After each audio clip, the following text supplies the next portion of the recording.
하나님 아버지 감사합니다. 오늘 새벽에도 저희들 또 특별하게 사모하는 마음을 주시고 나와싸우니 주여 말씀하여 주옵소서. 순종하겠나이다. 예수님 이름으로 기도드리옵나이다. 아멘. 오늘은 성령의 감동과 즉각 순종인데요, 우리 MD 사역 사명과 후렴 부분만 한번 또 불러보겠습니다. MD의 정신으로. MD의 정신으로. 앞에.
MD가 뭡니까? 1페이지에 보니까 미디에이터, 하나님과 사람 사이에 중간에 다리를 놓아주신 사람이신 그리스도 예수, 중보자, 중개자, 이런 뜻을 가지고 있습니다. 그럼 예수님이 하나님과 사람 사이에 어떻게 MD를 하셨느냐 했을 때 3대 정신을 했다. MD의 정신으로 가지고 하나님과 사람 사이에 중보자 사명을 감당하셨다. 첫 번째가 뭐죠? 십자가 사랑이다. 두 번째가 성령의 감동이다. 세 번째가 적각 순종이다. 어제 저녁까지는 십자가 사랑을 초점 주었다고 한다면 오늘은 성령의 감동과 적각 순종, 여기에요. 따로 될 수가 없어요. 성령의 감동이 오면 우리는 뭐 해야 돼요? 순종해야 돼요. 아무리 성령의 감동이 온다 할지라도 순종하지 않으면 하나님의 역사는 나타나지 않습니다. 그래서 나중에 사역을 하게 되어지면은 1번은 그냥 머리끝에서 발끝까지 십자가상 그냥 무장되어 있는 거고요, 실제적인 사역은 요게 1번이에요.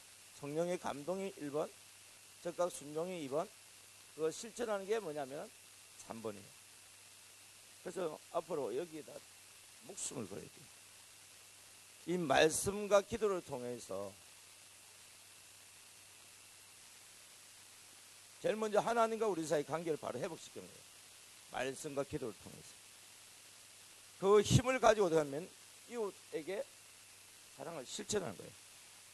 마태복음 22장 37절 이후에 보게 되면 10계명 중에서 어떤 계명이 큰 계명입니까? 하고 어떤 바리새인이 물어요. 서기관이 묻죠. 그때 예수님께서 하시는 말씀이 너희는 마음을 다하고 목숨을 다하고 뜻을 다하여 뭐 이랬죠? 주 너의 하나님을 사랑하라. 둘째 계명은 이와 같으니 내 이웃을 내 몸과 사랑하라 그랬습니다. 자, 여러분, 어떻게 사람이 하나님을 마음을 다하고 목숨을 다하고 뜻을 다하여 하나님을 사랑할 수 있습니까? 인간이 어떻게 할 수 있습니까?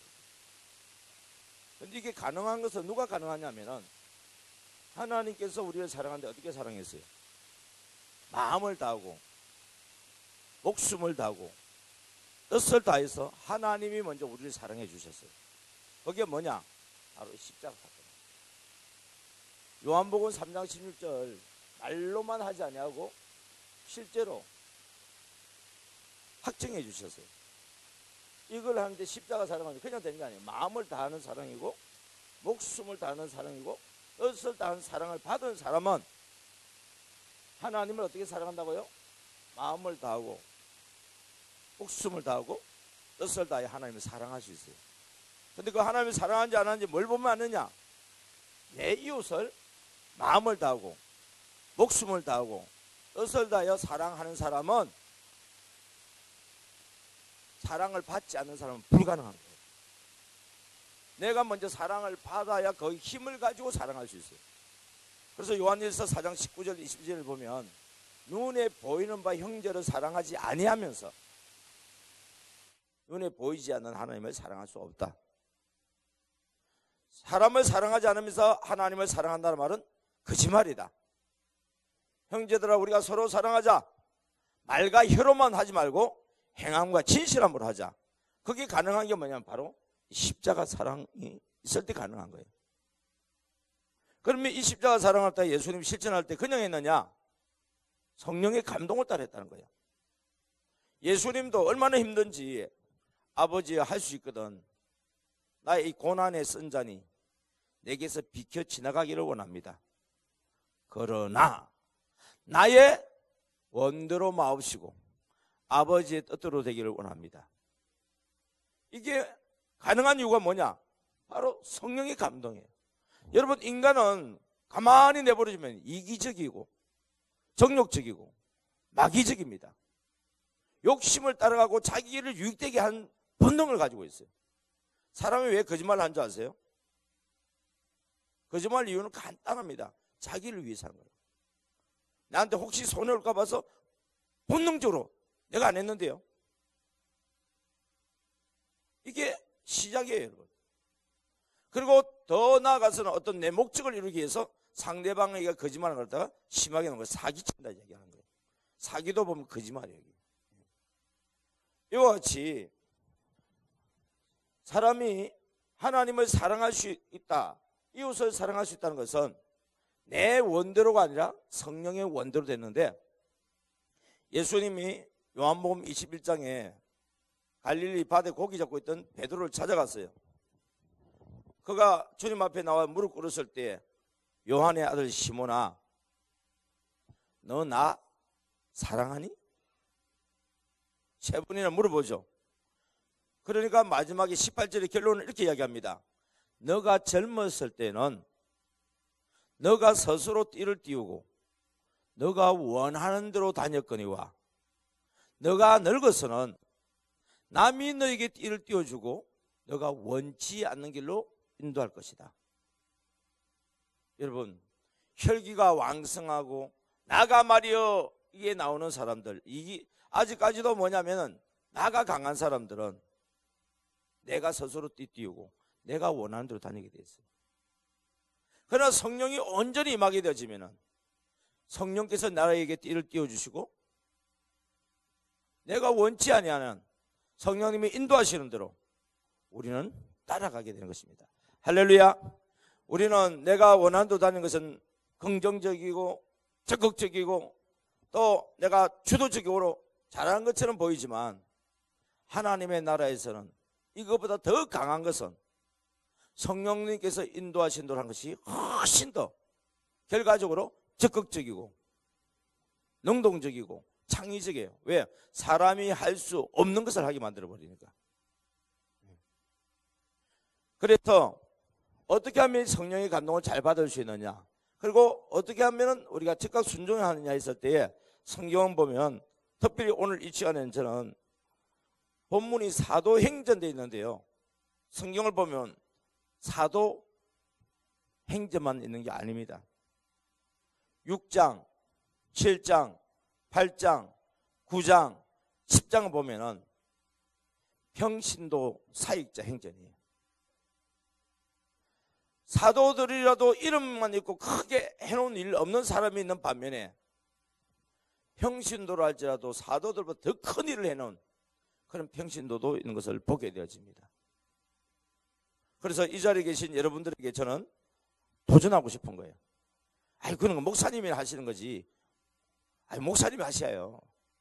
우리는 그냥 열심히 교회 다니고 목사님 하자는 대로 그냥 순종하고 봉사하겠습니다 해도 다행입니다.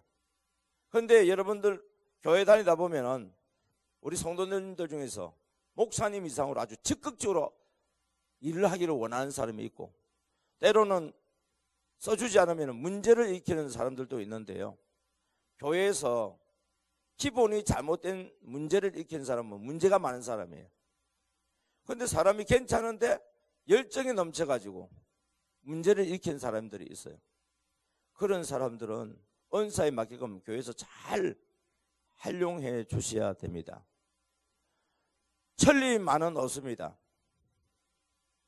우보천리란 말이 있죠. 소그러면 천리 가는데요, 말은 천리를 갈 수가 없어요. 가운데 지쳐서 쓰러집니다. 왜요? 뛰어가기 때문에 그래요.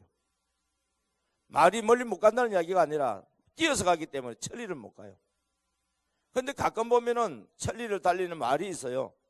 그 말을 두고 우리는 천리마다 그렇게 이야기를 해요. 그런데 이 천리마들은 시작이 어떤 말들이냐면 한결같이 순한 말들이 아니에요. 야생마들이에요. 여러분이 잘 알고 있는 세계 정복을 했던 알렉산더가 탔던 그 말, 순한 말 아니에요. 그 누구도 그 말을 다스릴 수 없는 말이었어요. 징기스칸이 탔던 그 말, 아무나 타는 수 있는 말이 아니에요. 정말 유명한 그런 천리말들은 한결같이 그냥 내버려두면 문제 있는 말, 야생마들입니다. 그런 말들인데 길을 잘 들여놓으니까 천리마로 쓰임을 받는 것을 볼 수 있습니다. 교회 내에서도요, 야생마 같은 성도님들이 있어요. 여러분, 조용하게 있는 성도들은 우리는 좋은 성도인 줄 아는데요, 조용하게 있는 성도들은 기본으로 좋은 성도들이고, 문제 있는 성도, 야생마 같은 성도님들 주인 잘 만나면 천리마가 되어서 다른 사람들이 할 수 없는 일을 10배, 100배를 해냅니다. 우리는 그 사람들에게 시기 질투하거나 무시하거나 함부로 비판해서는 안 됩니다. 하나님께서는 어느 한 사람인들 평범하게 만든 사람이 없고, 하나님의 뜻에 따라 순종하게 되면 한결같이 특별하게 써주시는 줄 믿습니다. 우리 사도행전은 누가복음을 이어서 기록된 말씀입니다. 너무나 잘 아는 말씀 1장 8절, 성령이 너희에게 임하시면, 뭐가 임하시면? 성령이 임하셔야 돼요. 하나님의 나라는요, 성령님이 임하셔야 됩니다. 성령님이 임하시게 되면 하나님의 일을 할 수 있습니다. 너희가 권능을 받는데, 권시와 능력을 받는데, 그것을 가지고 예루살렘과 유대와 사마리아와 땅끝까지 이르러 내 증인이 된다. 내가 증인 되려고 막 하는 게 아닙니다. 하려고 해도 할 수가 없습니다. 여러분이 나가면 누구의 증인이 되느냐? 나 증인이에요. 나 증인. 성령님이 임해야 예수님의 증인이 될 수 있어요. 보혜사 성령, 고칠리의 성령이 오시면 내게 대해서 알게 해줄 것이고, 내가 한 말을 밝히 알게 해주신다고 말씀하는 것입니다. 성령님이 임해야 예수님이 하신 말씀을 할 수 있는 것이, 성령님이 임하지 않는 사람은 시작할 때는 하나님께서, 예수님께서, 성령께서 시작해놓고 자기 이야기 다 해버려요. 자기가 배웠던 이야기, 자기가 책 보았던 이야기, 자기가 경험했던 이야기, 그런 이야기를 다 해버려요. 시작은 하나님을 해놓고. 그러나 성령이 임하시게 되어지면 그런 말을 하지 않습니다. 그래서 이 사단, 이 신천지들이 이사야의 말씀을 인용을 합니다. 요즘 한국교회 목사님들은 하나님 말씀은 안전하고 교훈에 교훈을 다하고 경계에 경계만 다한다고. 들어보면은 인간적인 교훈을 갖다가 성공적인 마인드를 이야기를 하고 있고, 그리고 이단은 만나면 안 된다고 맨날 경계만 하고 있고, 하나님의 말씀에 대해서는 벙어리 개라고 몰각한 목자라고 오직하면 그런 이야기까지 하겠습니까? 여러분, 성령이 우리에게 임하시게 되지면은 세상의 그 교훈을 전혀 무시하라는 말은 아니지만 말씀 안에서 주로 전하는 복음이 뭐냐면 십자가와 부활입니다. 그것을 어떻게 우리 생활에 적용하게 할 것이냐, 이 문제는 있지만은 십자가가 빠져버리고 부활이 빠져버리면 사람이 모이는 해당은 될 수 있을지 모르지만 진정한 교회라고 볼 수는 없는 것입니다. 그래서 사도들이 이 성령을 받고 난 뒤에 한 일이 뭐냐면 이 성령을 받아야 되니까 같이 모여서 기도에 전혀 힘쓰고 합심하여 기도에 힘쓰고 틈만 나면 기도를 했던 것입니다. 그러다가 오순절날 되었을 때에 그들이 모인 자리에, 어디에요? 모인 자리에 모여야 됩니다. 성령은요 모일 때 더 강하게 역사하는 거예요. 물론 개인적으로 임할 때도 있을 때도 임합니다. 그러나 우리 공동의 모임에서 임했을 때에 개인의 삶 속에서도 역사를 하는 것이지, 혼자 있는데 처음부터 그냥 성령이 감동받아서 역사하는 경우도 전혀 없지는 않지만 대부분의 경우는 모여서 함께 합심하여 기도할 때에, 말씀을 듣고 은혜 받을 때에, 사모하는 마음이 하나가 됐을 때에 그때 성령님이 강하게 역사하는 것을 보게 됩니다. 할렐루야. 그래서 성령이 임하시기 전에는요 문을 닫고 사람들이 숨어서 기도했어요. 그런데 성령님이 임하시니까 어떻게 됐습니까? 마음이 강하고 담대해지면서 성령님이 충동질하는 거야. 나가서 외치라고. 그래서 사도들이 나가서 외치기 시작하니까, 여러분 사람들이 예수님에 대해서 전혀 모르느냐? 너무 잘 알고 있어요. 6월절을 4번이나 함께 경험을 했어요. 그래서 6월절마다 디아스포라들이 애국에 있는 나가 있는 우리 동포들이 절기를 지켜서 올 때마다 예수 예수 예수 사람들이 막 외치고 있고 그 사람에 대한 소문을 들었어요. 그래서 이 사람이 메시아인지 아니면 이단인지 이슈가 되었습니다. 그리고 예수님이 행하신 표적들을 보기도 했고 듣기도 했습니다. 그런데 사도들이 나가서 하나님이 보내준 다윗의 자손, 우리가 그렇게 기다리던 메시아인 예수님이 우리에게 왔는데 대제사장들과 제사장들과 서기관들이 이 예수를 십자가에 못 박아 죽였다. 아는 이야기예요, 모르는 이야기예요? 다 아는 이야기예요. 그런데 그 예수님이 죽었다가 사흘 만에 살아났다. 우리가 그 증인이다. 부활에 대해서 이야기하는 거예요. 사도들이, 사람들이 막 모이면 표적을 일으키니까 예수님이 일으키던 표적처럼 베드로와 요한이 표적을 일으켰어요. 성전으로 올라갈 때 안전병이가, 태어날 때부터 안전병이가 일어나서 걷고 뛰기도 하고, 소경된 자가 고침을 받기도 하고, 문둥병자가 고침을 받기도 하는데, 예수님에게 역사하셨던 그 성령님이 오히려 어떻게 보면 더 강하게 사도들에게 역사를 해버렸어요. 전에는 예수님께 역사했다고 한다면, 제자들에게 부분적으로 역사했다고 한다면, 예수님이 떠나신 이후에는 오히려 제자들에게 예수님이 역사하셨던 그 똑같은 성령님께서 놀랍게 역사를 펼쳐나가니까 사람들이 두려워하는 가운데 말씀을 들을 수 있습니다. 이런 역사들이 일어날 때 사람들이 모였습니다. 모였을 때 설교하는 내용이 뭐냐? 전부 두 가지예요. 전부 두 가지. 하나는 십자가에 못 박혀 죽으신가, 하나는 죽고 끝난 것이 아니라 다시 살아나서 부활하셨다는 거예요. 그리고 왜 죽었느냐, 왜 부활하셨느냐 설명을 쫙 해주는 거예요.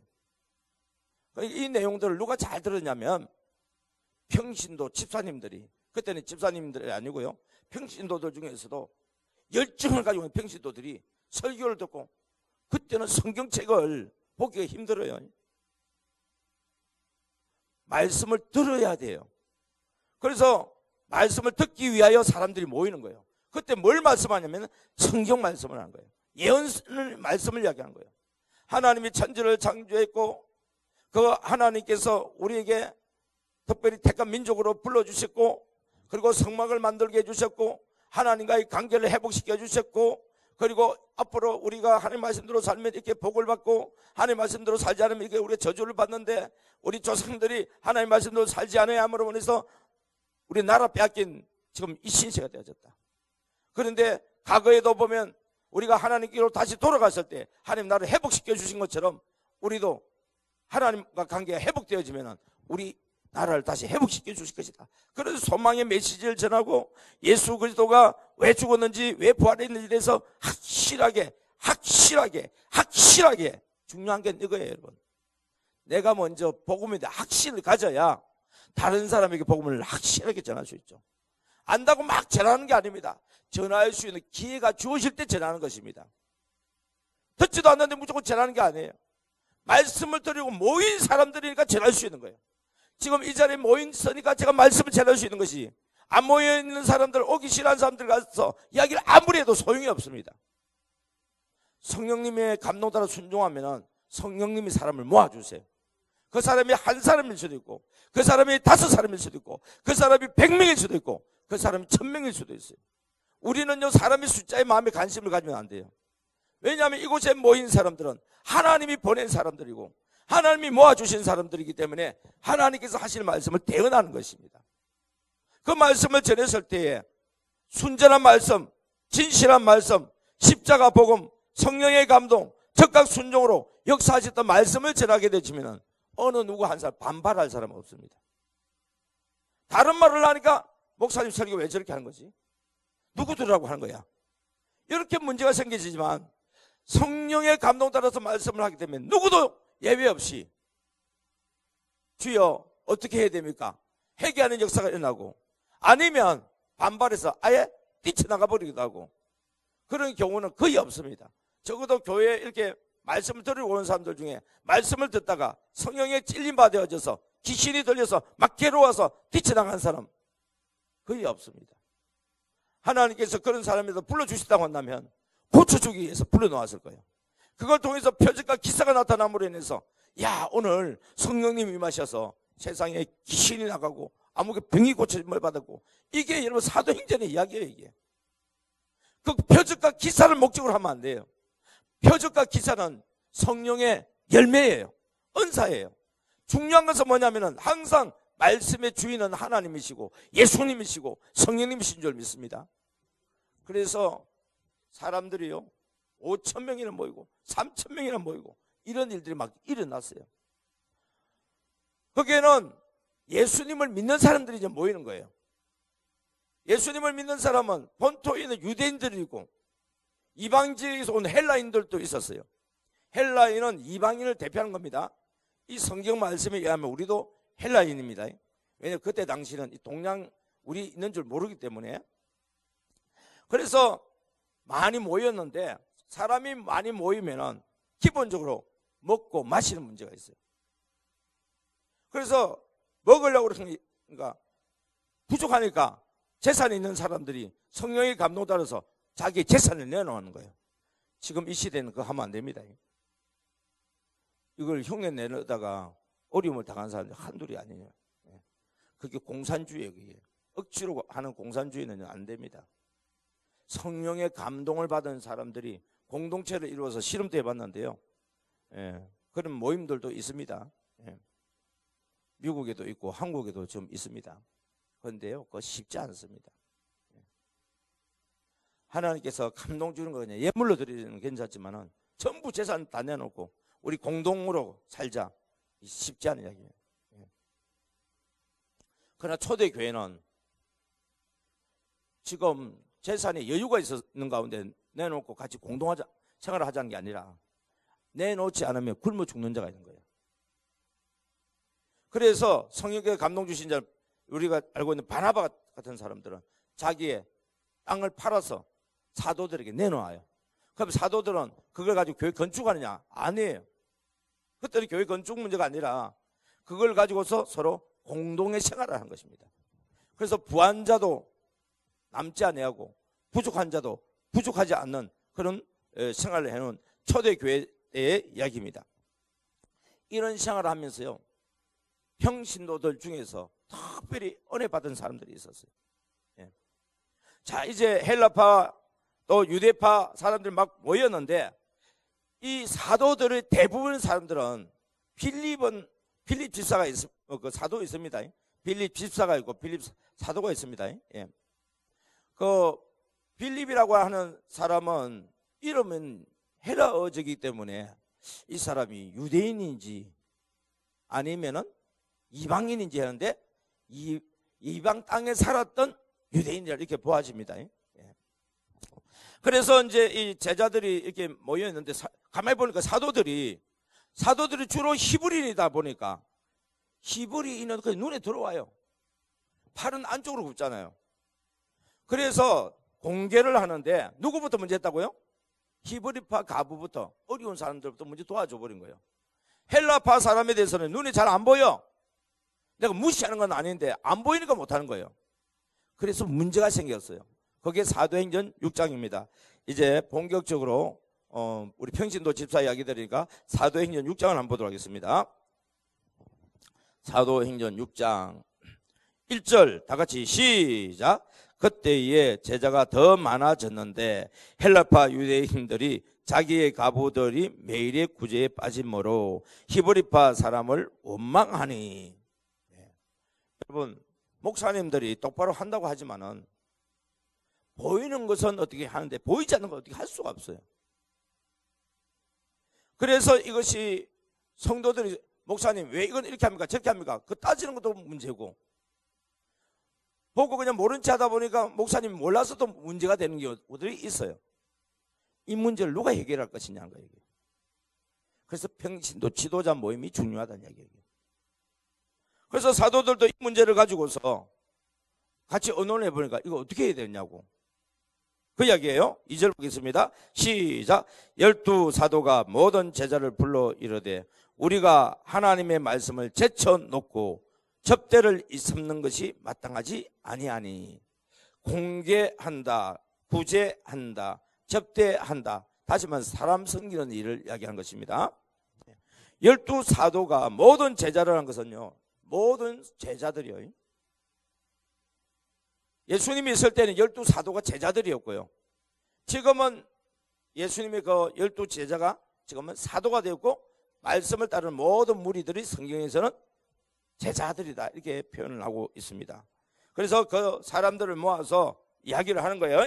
3절 보겠습니다. 시작. 형제들아 너희 가운데서 성령과 지혜가 충만하여 칭찬받는 사람 7을 택하라. 우리가 이 일을 그들에게 맡기고.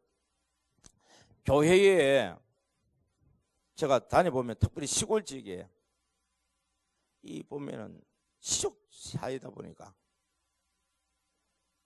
교회에 특별히 잘하는 것도 없는데 우리 집안에 누구라고 건사 밀어버려요.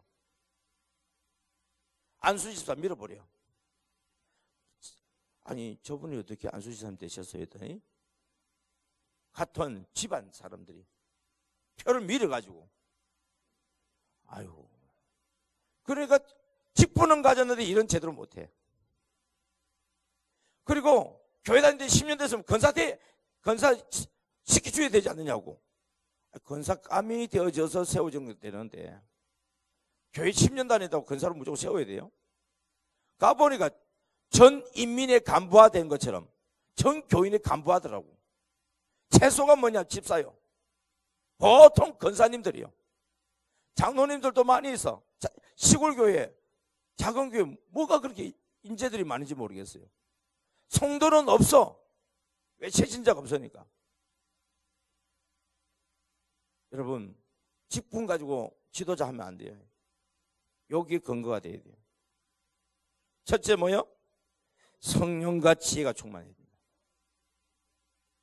여기서는 인간의 지혜를 이야기한 게 아니라 하나님의 지혜를 얘기. 성령의 은사 중에 지혜인데 이 사람들은 뭐냐면 저는 성령의 감동에 민감한 사람이다. 저의 표현은 그래요.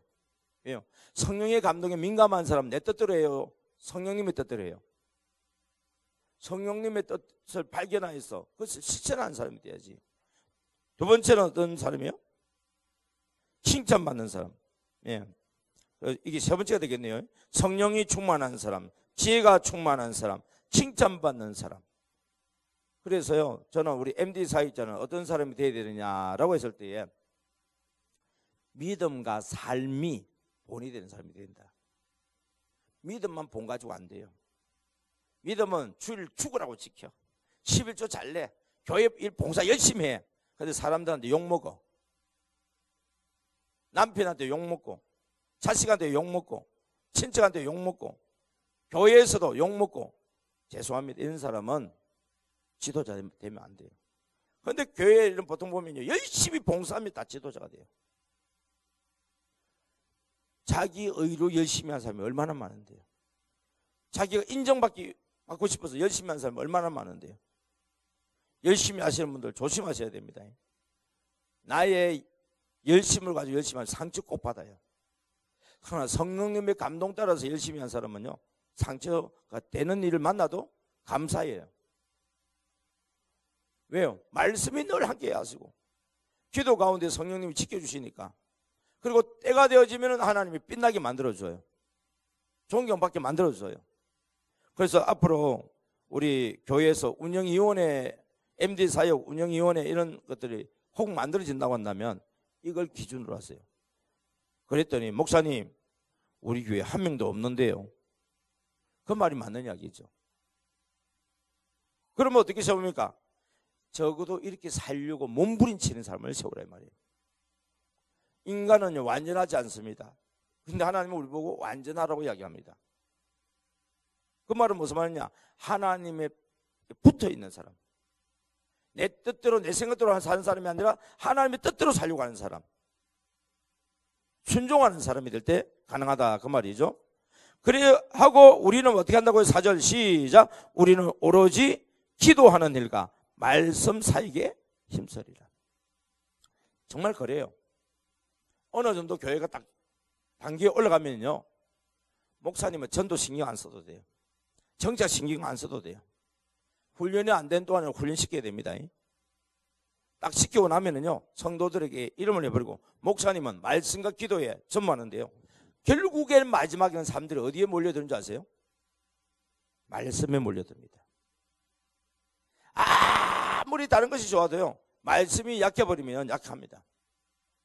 다른 것이 다 안 좋아도 말씀이 좋으면 다 모이느냐? 아닙니다. 그것도 말씀 좋아서 왔는데 성도들한테 상처받고 나가버려요. 사역은요, 목사님 전문직 사역과 목회, 설교, 기도 이런 목회적인 전문 사역자들과 그리고 봉사 전문 사역자인 성도들하고 균형을 맞춰 나가야 됩니다. 그럴 때 교회는 건강하게 되지고 믿는 자들의 수가 날마다 되지는 줄 믿습니다. 그래서 이것을 기준으로 해서 쭉 뽑는데요, 여러분 서대반은 히브리 이름 같아요? 헬라 이름 같아요? 빌리, 보로, 니가, 너로, 디몬, 바메나, 니골라. 여러분 우리가 구약 성경 읽을 때 이런 이름들 나와요 안 나와요? 안 나오죠? 그럼 무슨 이름이라는 얘기예요? 헬라식 이름이라는 얘기예요. 신기하죠? 사도들은 히브리파 사람들이 대부분이에요. 근데 집사를 세울 때는 헬라파 사람들을 거의 세워버렸어요. 이게 유대인, 이게 히브리인들이 위대한 점이에요. 사도들도 다 유대인인데 집사들도 다 유대인이 되어버리면 문제가 생길 수 있어요. 지금 사도들이 히브리파이기 때문에 헬라파가 눈에 안 보였잖아요. 그러니까 부족한 부분을 채워줄 수 있는 그런 인물로 채웠는데, 이 이방인인 집사들이 이방인이라보다 유대교에 입교한 그 헬라인들이 집사가 되어지면서 어떤 일이 벌어지느냐? 요 사람들이요 일에만 몰두하는 게 아니에요. 사도들의 말을 듣기를 얼마나 사모하는지 몰라요. 그 증거가 뭐냐면 나가서 그들이 입에서 나오는 거예요. 들어가야 나올 거 아닙니까? 안 들어갔는데 어떻게 나갈 거예요? 그 결과 성령의 감동을 받아서 여러분들 알고 있는 것처럼 6장 8절부터 그 이후에 7장까지 보면은 조금 서대반 이야기가 나옵니다. 그게 가능했던 이유가 뭐냐면 6장 7절 때문이에요. 6장 7절 시작. 하나님의 말씀이 점점 왕성하여 예루살렘에 있는 제자의 수가 더 심히 많아지고 허다한 제사장의 무리도 이 도에 복종하니라. 제사장이 돌아왔다는 얘기는 말씀이 없으면요 제사장들 올 수가 없어요. 예. 그랬을 때에 그 서대반이 이 제사장들도 많이 오고 수많은 사람들이 오니까 이 예수의 복음을 전하지 못하도록 이 대제사장들과 사두개파들과 바리새인들이 핍박을 하기 시작해요. 그랬을 때 너희가 도대체 무슨 이야기를 하느냐 했을 때 사도들이 지금 이야기하는 게 아니고 집사가 이야기해요. 여러분 7장 1절 보세요. 누가 이야기해요? 대제사장이 이르되 이것이 사실이냐? 즉 대제사장이 일개 집사한테 지금 묻는데요. 일개 집사가 즉 대제사장과 그 많은 무리들 앞에서 1장 설교를 합니다. 그러면서 우리 조상 아브라함부터 쭉 이야기를 합니다. 그러니까 대제사장들과 그 제사장들, 바리새인 서기관들, 사두개파 사람들 쭉 들어보니까 맞는 이야기거든요. 이때는 문제를 일으키지 않아요. 그런데 설교를 한참 해 나가면서 우리가 기다리던 다윗의 조선 예수가 딱 나오면 이때부터 이제 문제가 생기기 시작해요. 지금 왜 서대반이 처음부터 예수를 이야기 안 하죠? 그냥 우리가 말하는 이 예수는 그냥 나타난 분이 아니다. 우리 조상 아브라함 때부터 모세 때부터 다윗 때부터 지금까지 그렇게 성경이 말씀하던 그분이 왔다. 이걸 이야기하는 거예요. 이게. 그리고 우리가 밑도 끝도 없는 분을 지금 믿는 것이 아니라 성경을 근거로 오신 그분을 믿었고 당신들도 이 예수를 만나지 않았느냐. 당신들이 재판하지 않았느냐. 근데 그 예수가 십자가에 못 박혀 죽은 것까지만 이야기해도요. 그냥 들어줘요. 그런데 그가 다시 살아났다는 거예요. 그 말에 대해서 분노를 하는 거예요. 여러분 예수님의 무덤 지금 예수님의 시신은 없습니다. 뭐 피의 흔적은 남아있다고 뭐 과학적으로 뭐 그 이야기했는데 뼈라든지 그런 시신 그런 부분은 없어요. 왜요? 그분은 살아서 부활했기 때문에 그 무덤에 그 시신이 있을 수가 없는 이야기죠. 그래서 우리가 잘 알고 있는 것처럼 서대반 집사가 이와 같이 복음을 전하다가 순교를 합니다. 그 끝부분에 이제 보게 되어지면 하나님 앞에 그 영광을 바라보고 죽는데 8장 1절 한번 보겠습니다. 시작. 사울은 그가 죽임당함을 마땅히 여기더라. 예수를 핍박하는 데 가장 앞장선 한 인물이 있었는데 그 인물이 누구라고요? 사울이었다 그 말이에요. 그러니까 이 사울이 얼마나 하나님께 대해서 열심인지 이때 핍박이 일어나면서 사방으로 사람들 흩어지기 시작합니다. 예, 그날에 한번 보겠습니다. 시작. 그날에 예루살렘에 있는 교회에 큰 박해가 있어 사도 외에는 다 유대와 사마리아 모든 땅으로 흩어지니라. 사도들은 예루살렘에 숨어 있고 나머지 성도들은 일상적인 생활하는 성도들은 흩어져서 사방으로 흩어진 거예요. 유대 땅과 사마리아 땅으로 흩어진 거예요.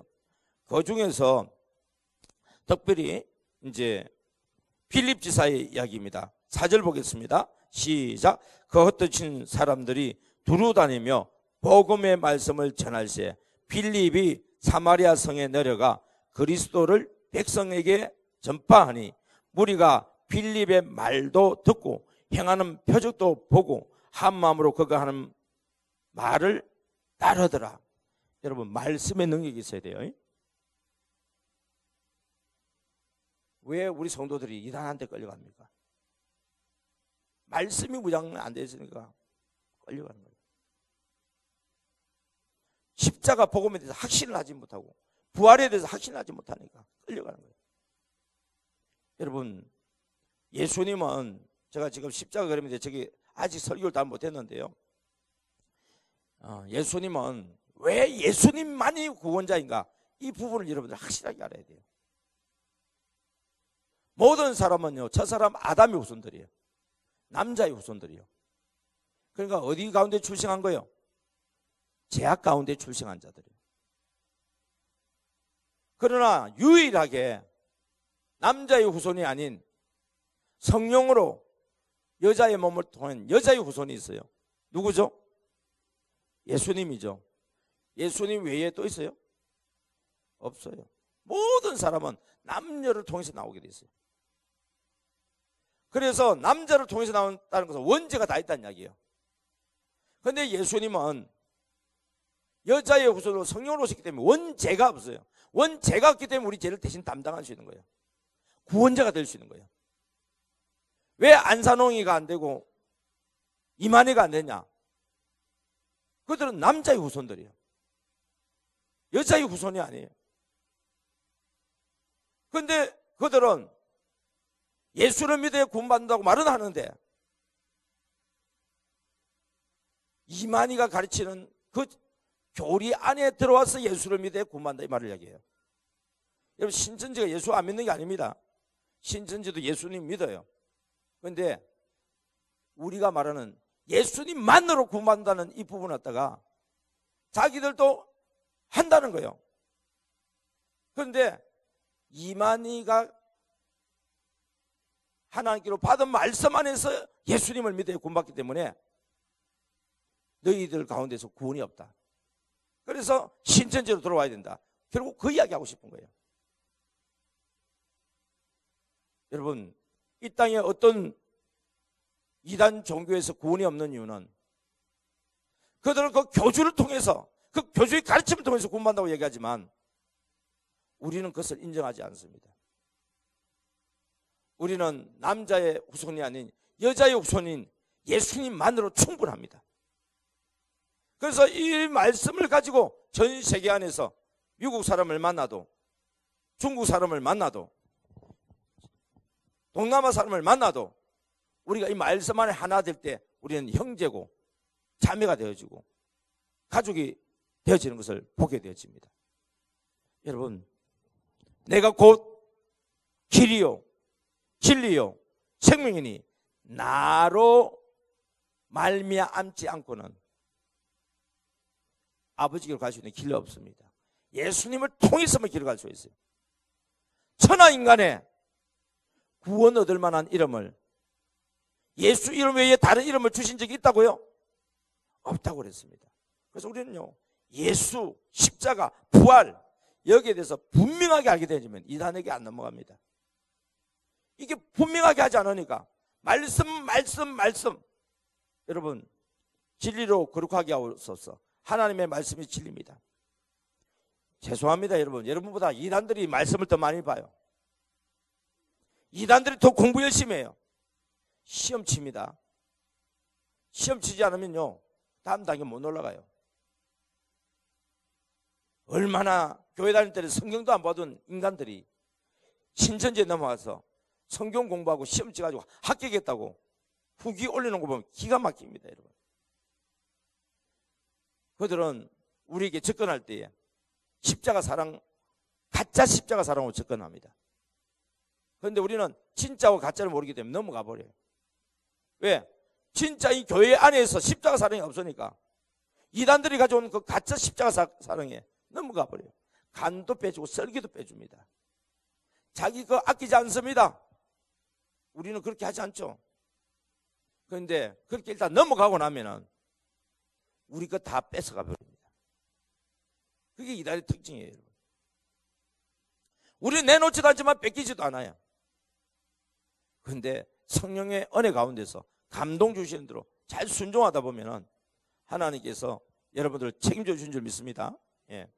이와 같이 빌립이 복음을 전했던 것이 사도들에게 알려지니까 사도들이 내려와서 그들에게 다시 한번 학증을 하게 되어집니다. 여기 또 하나의 성령의 감동은 뭐냐면은 빌립 지사에게 성령님께서 감동을 주세요. 그리고는 뭐냐면은 가사로 내려가서 복음을 전하게 하는 이야기가 나옵니다. 어디로 가느냐면은 26절 한번 보겠습니다. 성령께서 빌립에게 감동을 주니까 빌립이 순종해서 일어나는 일입니다. 자, 26절 시작. 주의 사자가 빌립에게 말하여 이르되 일어나서 남쪽으로 향하여 예루살렘에서 가사로 내려가는 길까지 가라. 성령의 감동이 왔으면 어떻게 해야 됩니까? 우리가 할 일은 순종할 일이에요. 예. 그래서 순종해서 한 게 뭐냐? 일어나 가서 보니, 일어나 가서.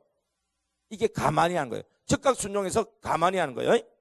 그래서 에티오피아 여왕 간다게 국고 내시가 뭐 이사야의 말씀을 읽고 막 이렇게 쭉 이야기를 하는 거예요. 그럼 말을 걸고 해야 될 거 아닙니까? 예. 우리는 이야기하자, 들어주자인데요. 가자마자 가만히 있으면 안 돼요. 말을 해야 돼요. 그리고 그 사람을 말을 하게 만들고 우리는 들어주는 거예요. 그러니까 성령님께서 빌립더러 이르시되 이 수레로 가까이 나아가라 하시거늘 29절입니다. 그리고는 30절입니다. 말하게 하는 거죠. 빌립이 달려가서 선지자 이사야의 글을 읽는 것을 듣고 말하되 읽는 것을 깨닫느냐. 말을 하니까 이 국고내시가 이야기를 하죠. 이제 들어주는 거예요. 들어주고 그의 합당한 말씀을 풀어주는 거예요. 그래서 예수님을 이야기를 하니까 이 국고내시도 잘 알아듣는 거예요. 왜?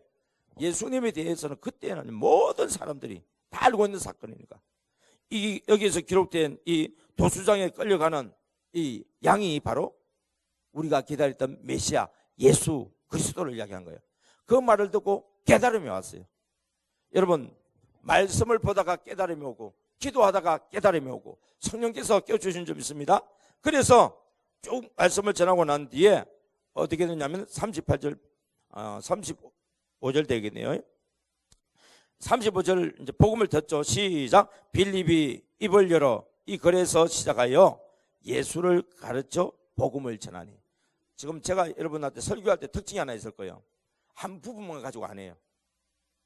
그 말이 나오기까지 근거를 계속 이야기를 해요.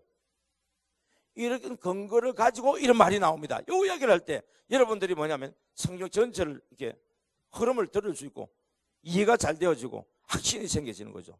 예. 부분적으로 하게 되지면은 자기가 전하고 싶은 말만 집중적으로 해가지고 그것을 성령님이 원하시는 방향보다도 뭐냐면은 말하고자 하는 자 자기의 의도를 그 말씀을 통해서 하는 경우가 많이 있어요. 그래서 여러분들이 방송 설교를 듣다 보면은 이제 보여져요. 아, 저분은 자기가 말하고자 한 것을 설교하기 위해서 성경을 인용하고 있구나. 아, 저분은 정말 저 말씀을 풀기 위해서 예하를 인용하고 있구나. 여러분, 말씀을 풀기 위해서 예하를 인용하는 건 괜찮아요. 근데 내가 전하고자 하는 내용을 맞추기 위해서 성경 구절을 인용하게 되면은 이게 무슨 주의자 이런 사람들이 나와버립니다. 예. 그랬더니 이 듣고 깨달으니까 어떻게 됩니까? 예. 36절입니다. 시작. 길 가다가 물 있는 곳에 이르러 그 내시가 말하되 보라 물이 있으니 내가 세례 받으면 무슨 거리낌이 있느냐. 그래서 세례를 주고 보냅니다. 그래서 아프리카에 복음이 전파되는 길이 열립니다. 여러분, 평신도 집사 한 사람의 그 사람은 그 대표적인 인물이겠지만은 많은 사람들 중에서 특별히 그 중에서도 하나님 앞에 하고집이 야생마 같은 성도가 변해서 천리마 같은 성도가 된 그 사람에서 사마리아 땅에 놀라운 붕의 역사가 일어나고 그리고 성령의 감동 따라서 아프리카 북고내시 그에게 예수님에 대해서 확신을 전하니까 이 사람이 자기 고국에 가서 예수에 대해서 복음을 전하게 되니까 아프리카가 주님께로 돌아오는 역사가 일어나는 모습을 보게 되집니다. 구스는 지금은 에티오피아인데요. 이 에티오피아가 지금은 가난한 나라도 예전에는 당시에는 아프리카에서 아주 강하고 힘 있는 나라였습니다. 자, 이제 9장 오늘 본문 말씀이죠. 9장을 이야기하면 사람들이 누굴 이야기를 하냐면요. 바울을 주로 이야기만 해요. 회개한 바울. 근데 저의 초점은 전혀 다른 곳에 있습니다. 아나니아를 이야기합니다. 다메섹에 있는 아나니아. 집사님이에요. 평범한 집사예요. 사울이 하나님에 대한 열정이 얼마나 충만한지 야생마 같은 이 사울이 다메섹에 있는 그리스도인들을 붙잡아갈 수 있도록 결박할 권한 영장을 가지고 내려오는 거예요. 그 소문이 다메섹에 있는 우리 성도들의 귀에 들렸어요. 그리고 성도들이 막 기도합니다. 사울이 내려오는데 어떻게 해야 됩니까? 그랬더니 하나님께서 그 기도를 들어주시고 사울이 다메섹으로 가는 도중에 강한 빛을 만나서 소경이 되어버렸죠. 그리고는 사람들이 부축을 받아서 집가에 있는 유다 지부에 머물고 되어졌고 그 사울은 금식하면서 길에서 만났던 그 메시아 예수님 앞에 기도하고 있습니다. 기도할 때에 성령님이 또 임하시는 거예요. 그 성령님께서 오셔서 아나니아라는 사람이 와서 너에게 안수하게 되면 너가 눈에 빛들이 떨어지게 될 것이다. 그리고 기도하고 기다리고 있습니다. 동시에 하나님의 영은 아나니아에게 갔습니다. 주의 사자가 아나니아에게 가서 아나니아야 여러분 기도하고 있는데 준서가 하면 얼마나 놀라겠어요. 아, 예, 주님, 너 지금 집가에 가면 유다 집에 사울이라고 하는 사람이 있다. 가서 안수해서 눈 열게 하고 내가 그리스도인 것을 가르쳐 줘라. 여러분 성경을 알면 사울이 많이 알겠어요? 아나니가 많이 알겠어요? 아니요. 성경을 아는 거는요, 지식적으로는 사울 좀 소개할까요? 나로 말할 것 같으면 말이에요, 나는 이스라엘 족속이고 베냐민 지파요. 난지 8일 만에 할례 받은 사람이에요. 그리고 나 무시하지 마. 바리새인 중에 바리새인, 가마리엘 문해성이에요. 그럼 끝나버려요. 성경을 달달달달달달달 그냥 아예 그냥 다 외우는 사람이에요. 아나니아는 평범한 집사요. 근데 누구를 아느냐? 아나니아는 예수님을 알아. 아나니아는 십자가 복음을 알고 부활에 대해서 알고 있어. 사울은 예수님을 몰라. 십자가 사건을 부인하고 부활을 인정하지 않아요. 그런데 이 아나니아가 성령의 감동을 받아서 사울에게 가서 형제 사울아, 처음에는 가르칠 때 갔습니까? 안 갔습니까? 안 갔어요. 왜요? 여러분 궁금한 걸 물어봐야 돼요. 그 사울은 믿는 자를 결박하기 위해서 온다고 그러는데 어떻게 갑니까 했더니 주님께서 이 사람은 이방인들과 임금들과 이스라엘 족속을 구원하기 위해서 내가 택한 그릇이다. 성령님 그렇게 말하니까 사울이 덮고 즉시 일어나 갈 수밖에 없는 것이죠. 한번 그 말씀을 볼까요? 예. 여러분들이 어디로 보냐면 9장 10절 보겠습니다. 예.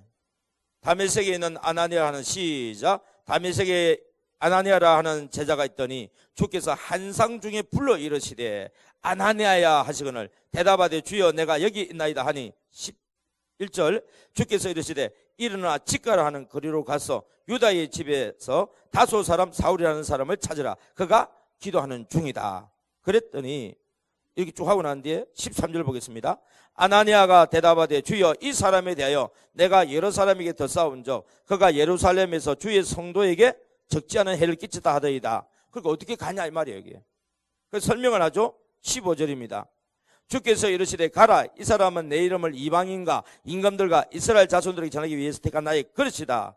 그가 내 이름을 위하여 얼마나 고난을 받아야 할 것을 내가 그에게 보이리라. 그러니까 아나니아가 즉각 순종해서, 그게 뭐예요? 아나니아가 떠나. 여러분 아무리 감동이 와도요 순종 안 하면 하나님 역사는 일어나지 않아요. 성령께서 감동 주었을 때 아나니아 순종해서 가서 사울에게 안수하고 난 뒤에 어떻게 됩니까? 사울이 바울이 된 역사가 일어나는 줄 믿습니다. 빌립이 순종했을 때에 아프리카에 복음이 들어갔고 아나니아가 순종했을 때에 세계 복음화의 길이 열려집니다. 10장에 가면은요 고넬료라는 사람이 나와요. 그리고 베드로가 한상 중에 보자기 내려온 이야기예요. 여러분 고넬료 집사가요 하나님 앞에 경건한 사람으로 기도하고 있을 때 성령님이 고넬료에게 말한 거예요. 옆바상에 가면은 피장 시몬의 집에 베드로가 있다. 그 베드로를 너희 집에 초청해라. 그래서 감동 따라 순종하고 동시에 성령님은 또 베드로에게 역사했어. 감동 주고 순종해서 갔을 때 고넬료 집에서 마가의 다락방에 일어났던 그 부흥의 역사가 똑같은 성령님이 임하신 역사가 일어나는 거예요. 그러면서 이방인에게 복음이 전파되는 길이 열려버립니다. 여러분 성령의 감동 따라 순종하면 뭐가 기다리고 있죠? 기적이 기다리고 있어요. 복음의 기적이 기다리고 있어요. 다시 이야기할게요. 정리합니다.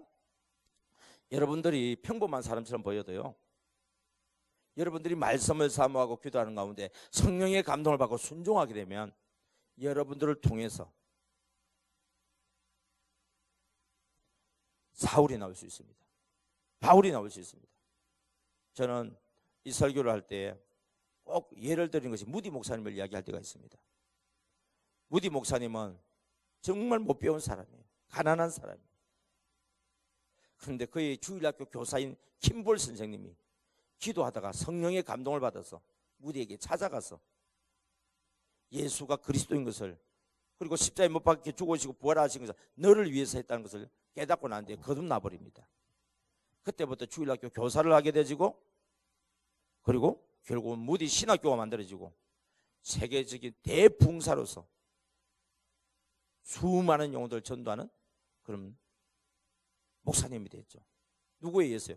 킴볼이라는 선생님의 순종을 통해서 성령님께서 킴볼이라는 선생님에게 감동을 주었을 때 그 감동을 받아서 순종해서 무디에게 찾아갔고 무디에게 가서 그날 예수님을 만날 수 있도록 길을 열은 그 사건이 한 사람을 변화시킨 것이 아니라 수백만 명을 죽게 도록게 하는 역사가 일어났습니다. 우리는 불가능할까요? 저는 바울이 될 수는 없을 것 같아요. 그러나 아나니아 일은 할 수 있지 않을까요? 저는 무디 일은 못한다 할지라도 킴볼 선생님 정도는 할 수 있지 않을까요? 그래서 저는 MD 사역자가 너무 귀중하다는 거예요.